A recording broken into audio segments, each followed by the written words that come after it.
And if you haven't been to Alaska, put it on your list.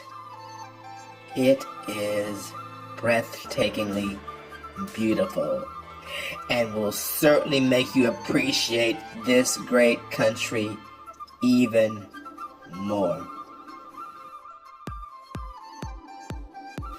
This is the second chapter in our series of our trip to Alaska.